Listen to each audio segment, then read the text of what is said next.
I never thought my life would turn into such a mess.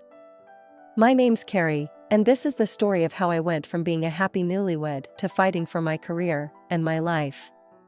It all started when I met Tom at Innovatech, the tech company where we both began our careers. I was 25, fresh out of college with a business degree, eager to prove myself in the corporate world. Tom was 27, with a background in computer science and a cocky smile that made my heart skip a beat. At first, we were rivals.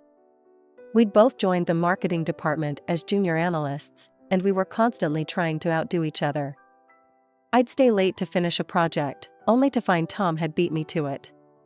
He'd come up with a clever campaign idea, and I'd one-up him with an even better one. Our boss, Mr. Johnson, seemed amused by our rivalry. "You two are like cats and dogs," he'd say, shaking his head. "But damn if you don't get results." One night, we both ended up working late on a big presentation. The office was empty except for us, and the tension was palpable. Tom looked up from his computer and caught me staring at him. "See something you like, Carrie?" he teased. I rolled my eyes. "In your dreams, Tom." He got up and walked over to my desk, leaning in close. "Maybe in yours," he whispered. I don't know who moved first, but suddenly we were kissing. All that competitive energy transformed into passion. After that night, everything changed. We started working together instead of against each other, and our combined talents made us unstoppable. We dated in secret for a few months before going public. Some of our coworkers were shocked, others said they saw it coming.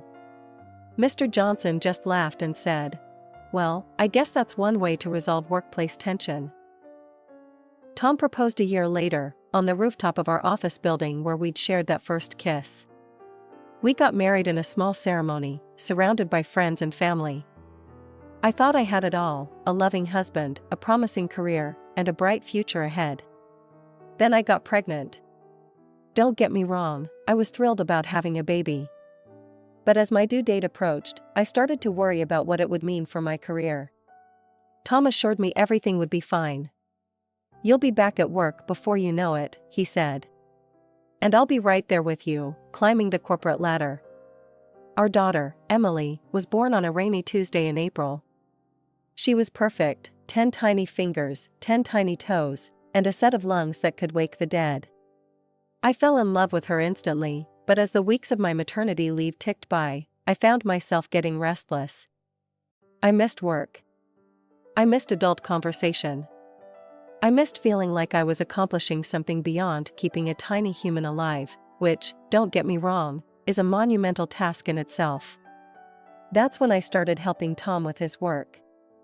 At first, it was just proofreading his reports or offering suggestions for his presentations. But soon, I was doing more and more.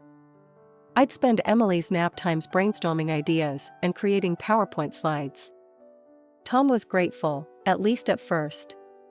"You're a lifesaver, babe," he'd say, kissing me on the cheek before heading out the door. But as time went on, he started taking my help for granted. He'd come home, grab the work I'd done, and head straight to his home office without so much as a thank you. I told myself it was fine. That I was helping our family by supporting Tom's career. That soon, I'd be back at work myself, and things would go back to normal. The day Tom got promoted to department head was the day I realized just how much our relationship had changed. I'd spent weeks helping him prepare for the big presentation that ultimately landed him the job. I'd written most of his speech, created his slides, and even came up with the innovative marketing strategy he presented. When he called to tell me the news, I felt proud of my work. "I got it, Carrie. I'm the new head of marketing." Tom's voice was bursting with excitement. "That's fantastic, honey." "I'm so proud of you," I said, bouncing Emily on my hip. "We should celebrate tonight. I could make your favorite dinner, or maybe we could go out." There was a pause on the other end of the line. "Oh, actually, I'm going out with the guys from work to celebrate. You understand, right? It's kind of a work thing." The line went dead before I could respond. I looked at Emily, who was happily gumming her stuffed elephant. Looks like it's just you and me tonight, kiddo, I sighed. As if on cue, the doorbell rang. I opened it to find my mother-in-law, Margaret, standing there with her usual pinched expression. "Carrie, dear. I thought I'd stop by to see my granddaughter," she said, pushing past me into the apartment. Margaret worked as a pharmacist and had a habit of dropping by unannounced, always under the guise of visiting Emily. But I knew better. Her real purpose was to scrutinize my housekeeping skills and offer unsolicited advice on child-rearing. Margaret looked around the living room, running a finger along a shelf. My, dust already? I thought being home all day would give you plenty of time to keep the place tidy." I bit back a retort. It wasn't worth the argument. Instead, I handed Emily to her and escaped to the kitchen under the pretense of making coffee. As I waited for the coffee to brew, I could hear Margaret cooing to Emily in the living room. "Who's Grandma's little angel?" "Yes, you are. Oh, if only your mommy took as good care of the house as she does you. But don't worry, Grandma's here to help." I gripped the kitchen counter, taking deep breaths. This was my life now. Stuck at home, my achievements ignored, judged by my mother-in-law, while Tom celebrated his success that I had helped create. The weeks that followed were much the same. I continued to help Tom with his work, now more than ever as he adjusted to his new role. But the more I helped, the more he seemed to take it for granted. One night, as I was up late finishing a report for him, Tom stumbled in, slightly drunk from another work event. "Hey, babe. That report done yet?" he slurred, loosening his tie. I looked up from the laptop, exhaustion and frustration evident on my face. "Almost. I just need to." Great, he interrupted, not even looking at me. "Email it to me when you're done. I need it first thing in the morning." As he stumbled off to bed, I felt something inside me snap. I was more than just a housewife. More than just a mother. I was a talented professional, and I was letting my skills go to waste. The company party was supposed to be my grand re-entry into the professional world. I had been looking forward to it for weeks, eager to reconnect with my colleagues. But Tom had other ideas. "I don't think you should come," he said casually over breakfast, not even looking up from his phone. "It's just, you've been out of the loop for a while. It might be awkward. Plus, someone needs to watch Emily." I was about to argue when my phone rang. To my surprise, it was Mr. Johnson, the company director. "Carrie," his booming voice came through the speaker. "It's been too long. Listen, I'm calling to personally invite you to the company party this weekend. We've all missed you around here, and I won't take no for an answer." I couldn't help but smile, shooting a triumphant look at Tom. "I'd love to come, Mr. Johnson. Thank you for the invitation." The night of the party, I felt a mix of excitement and nervousness as we walked into the venue.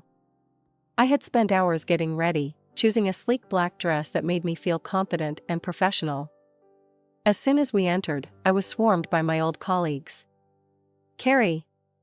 Oh my God, it's so good to see you. We've missed you so much. When are you coming back? The place isn't the same without you." Their warm welcome brought tears to my eyes. Mr. Johnson made his way through the crowd, grinning widely. "Carrie, there you are. I was starting to think Tom was keeping you all to himself." Before I could answer, he continued, "You know, while you've been away, Tom here has been doing a fantastic job.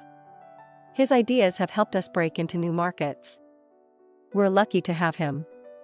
I turned to Tom, expecting him to mention my contributions. After all, many of those his ideas had actually been mine. But Tom just nodded and smiled, basking in the praise. "Thank you, sir. I've been working hard," he said, not even glancing in my direction. I felt a cold knot form in my stomach. The drive home was tense. As soon as we were in the car, I turned to Tom. "Why didn't you say anything about my help?" "Those were my ideas too, Tom." He scoffed, keeping his eyes on the road. "Come on, Carrie. I've been the one in the office, presenting those ideas, doing the actual work. You've just been helping out a bit from home. It's not the same thing. You'll be back at work soon, and then you can present your own ideas. The day I returned to work was both exhilarating and nerve-wracking. Emily had just turned 2, and leaving her at daycare felt like leaving a piece of my heart behind. But as I walked into the Innovatech office, dressed in my sharpest suit, I felt a surge of excitement I hadn't experienced in years. Within weeks, I was making waves. I proposed a revolutionary marketing strategy that caught the eye of some major potential partners. When we landed the deal, it brought in a substantial profit for the company. Mr. Johnson was thrilled. "Carrie, my dear, you haven't missed a beat," he exclaimed during a team meeting. "This is exactly the kind of forward thinking we've been missing." I couldn't help but notice Tom's face darken at the praise. He'd been distant since I'd returned to work, but I'd chalked it up to us both adjusting to our new routine. Now, I wasn't so sure. As the months flew by, I continued to excel. My innovative ideas and hard work paid off, and a year after my return, I was promoted to department head, the same position as Tom. The night I got the promotion, I was bubbling with excitement as I shared the news with Tom over dinner. "That's great," he said, his voice flat. "Don't you think you're taking on too much, though? I mean, Emily's still so young." I felt my excitement deflate. "Emily's fine, Tom. She's thriving at daycare, and my mom's been a huge help. Why can't you just be happy for me?" He pushed his plate away, his expression stormy. "Because it's not right, Carrie. I'm the man. I should be the one providing for this family, climbing the corporate ladder. You should be focusing on our home, on Emily." I couldn't believe what I was hearing. "Are you serious right now? This is the 21st century, Tom. We're supposed to be partners, equals. My success doesn't diminish yours." "That's easy for you to say," he snapped. "You're not the one being overshadowed by your wife." The argument escalated from there, ending with Tom storming out of the house, saying he needed to clear his head. I was left standing in our kitchen, shock and hurt warring inside me. The next day, Tom's mother Margaret showed up unannounced, her face pinched with disapproval. "Carrie," she said, her voice dripping with false sweetness, "we need to talk about this nonsense about you working. Competing with Tom. It's not right, dear. A woman shouldn't try to surpass her husband. It upsets the natural order of things." I took a deep breath, counting to 10 in my head before responding. "Margaret, I appreciate your concern, but my career is not up for discussion. Tom and I are both capable professionals, and there's room for both of us to succeed." She said, shaking her head. "You're being selfish, Carrie. Think about what this is doing to Tom, to your family. Is your so-called career really worth all that?" Before I could respond, Emily came running in, excited to see her grandmother. Margaret scooped her up, cooing, "There's my little doctor. Still want to be like Grandma when you grow up?" I watched as Emily nodded enthusiastically, my heart sinking a little. Don't get me wrong, I had nothing against Emily becoming a doctor or pharmacist if that's what she wanted. But the thought of my daughter limiting her dreams because of outdated gender roles made me sick to my stomach. As the days passed, the tension at home continued to grow. Tom became increasingly distant and irritable. He'd come home late, barely speaking to me or Emily.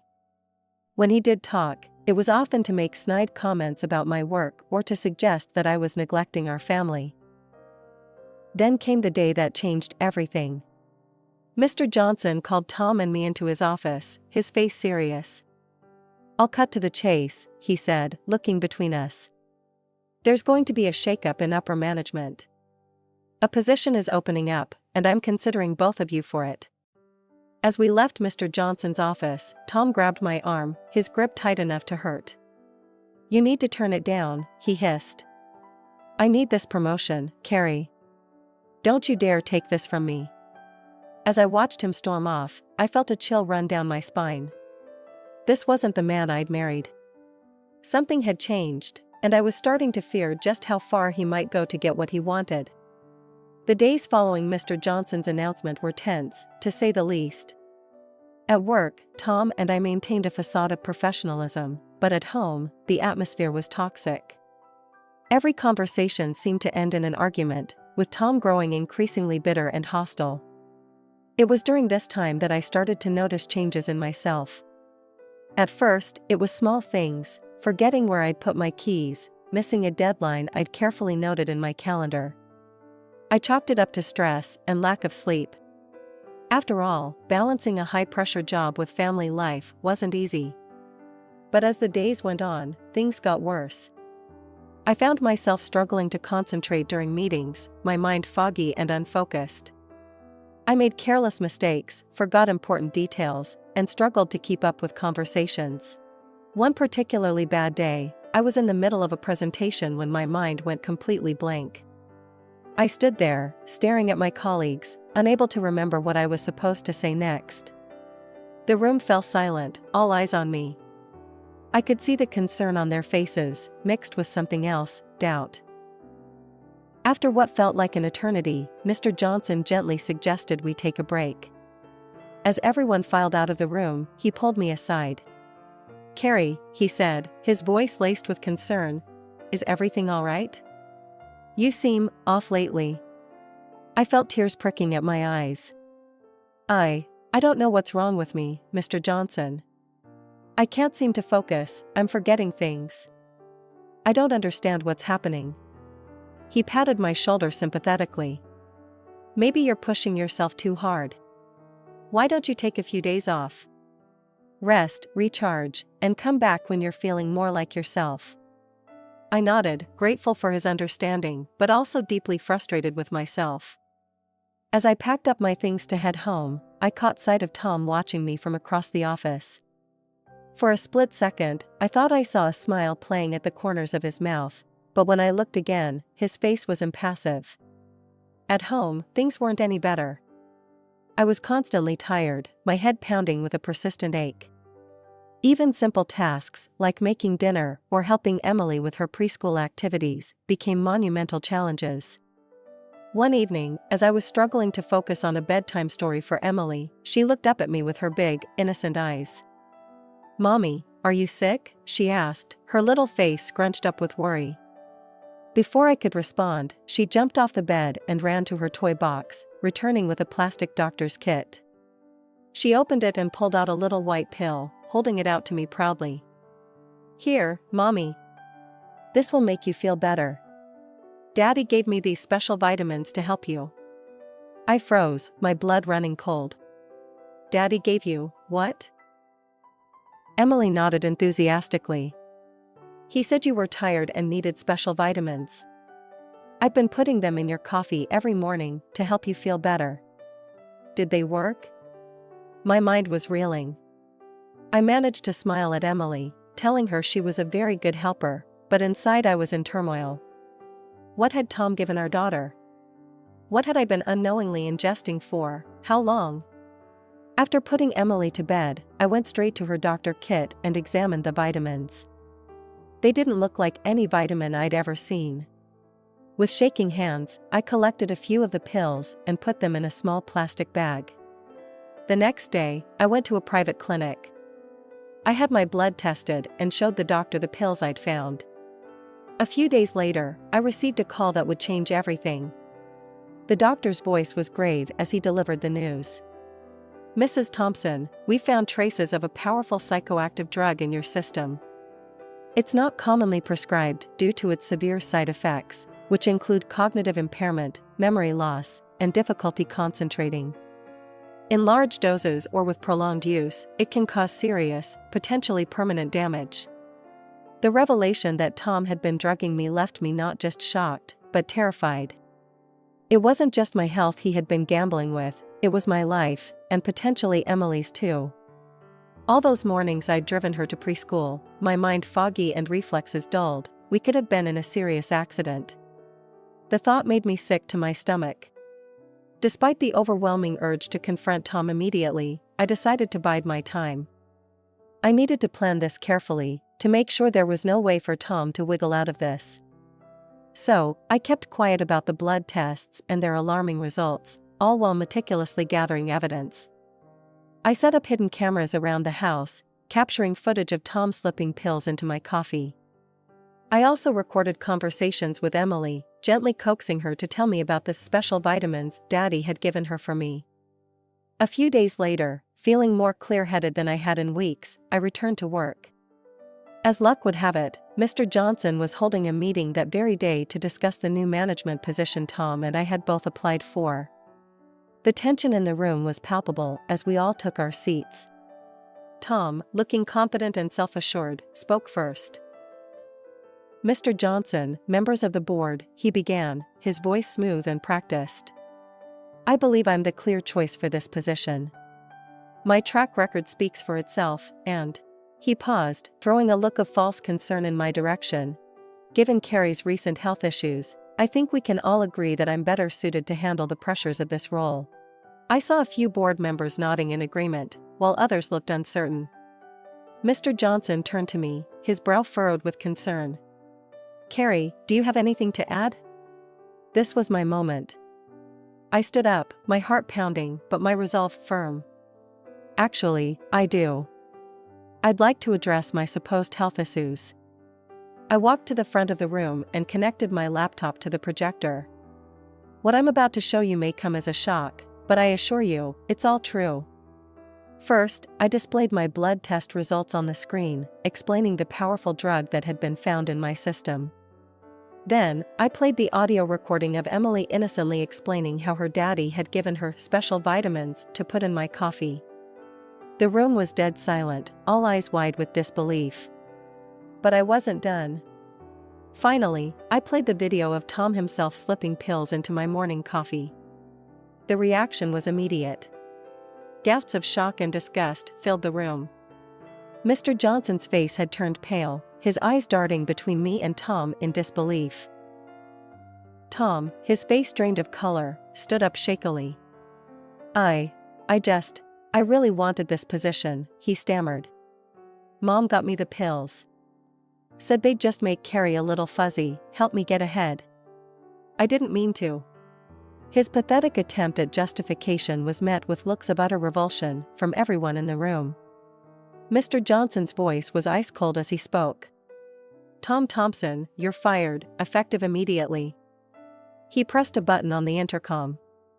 "Security, please come to the conference room."